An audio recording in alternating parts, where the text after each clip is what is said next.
Apa sudah nggak mampu lagi berpikir sampai minta pendapat ahli untuk mindset yang seperti saya? Sesederhana itu gitu.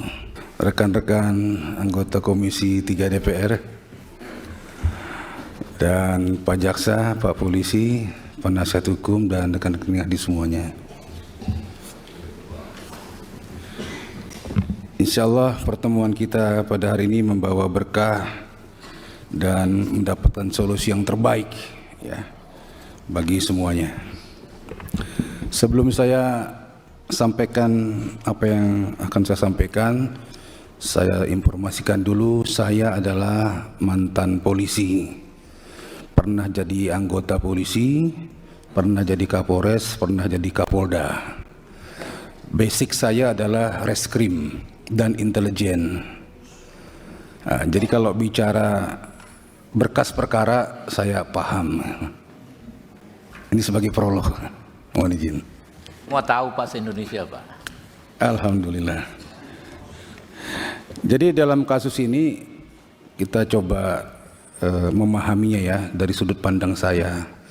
Sebenarnya menurut saya ini ada yang kurang tepat dalam kerangka berpikir, frame of thinking dan mindset berpikirnya menanggapi masalah ini. Menurut saya ini adalah satu kasus, bukan dua kasus.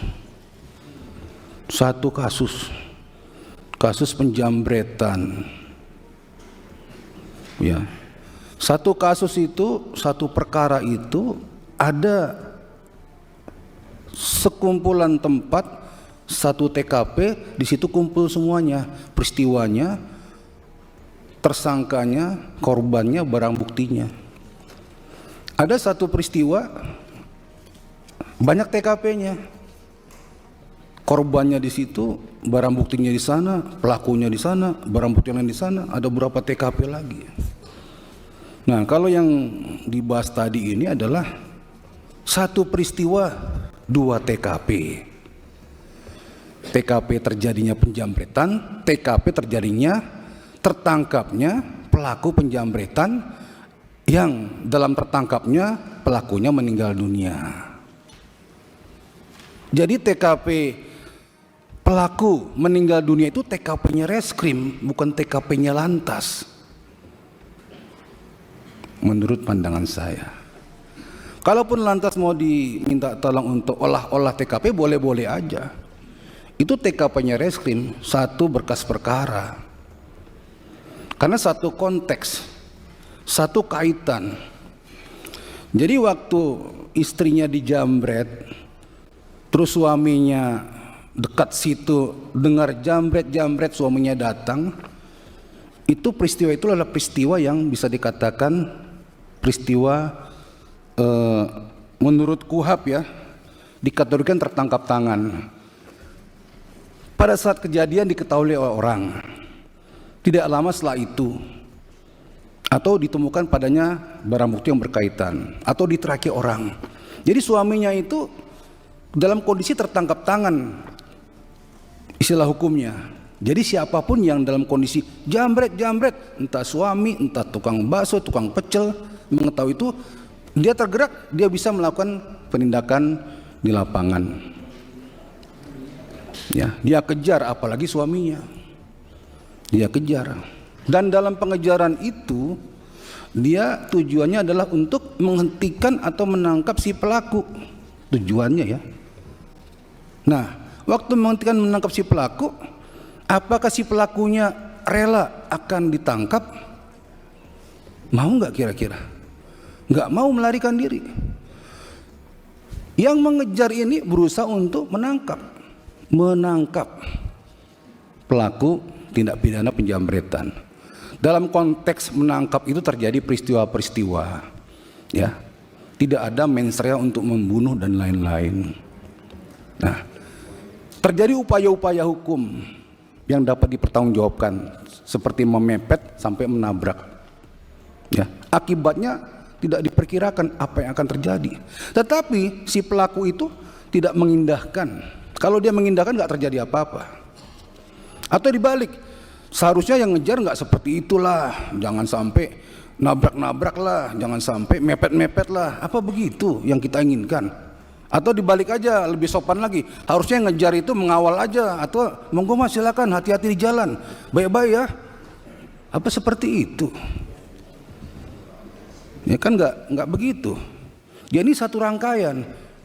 Jadi peristiwa matinya dua penjamret itu ada konteksnya dengan kejadian penjamretan itu. Bukan situasi yang terpisah. Ya, satu kasus, satu perkara. Ini kok tiba-tiba jadi dua? Ini mindset berpikir ya, kerangka berpikir ya. Ya, jadi kalau menurut saya sudah salah kaprah dari awal. Enggak begitu penanganannya. Apalagi kalau lalu lintas ya, Mas Mulyanto ya. Ini menerapkan pasal 310 ayat 1 Undang-Undang Lalu Lintas. Di sini kan ayat 4-nya ya, meninggal dunia ya. Tapi unsur pasalnya kan karena lalainya, karena alpa. Kalau mau jujur, nggak masuk unsur pasalnya. Kalau lihat peristiwanya itu bukan lalai, bukan alpa, memang ditabrak, memang dipepet.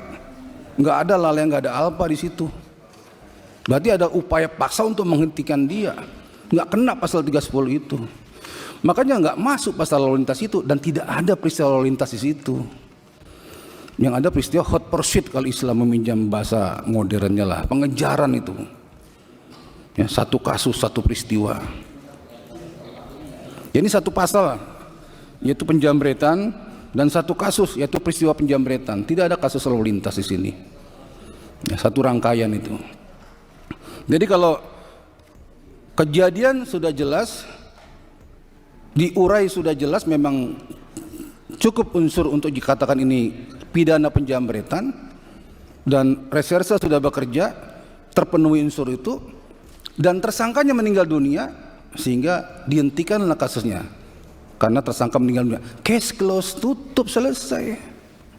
Nggak ada kasus lalu lintas itu, terlalu jauh. Apalagi minta pendapat ahli. Maaf nih, apa sudah nggak mampu lagi berpikir sampai minta pendapat ahli untuk mindset yang seperti saya, sesederhana itu gitu. Pak Ketua, bagi saya tidak ada kasus lalu lintas itu. Ya, yang ada kasus penjamretan, terungkap, terbukti, tersangka meninggal dunia, kasus tutup. Saya minta kasus ini dihentikan. Tidak ada debat-debat kusir lagi di sini.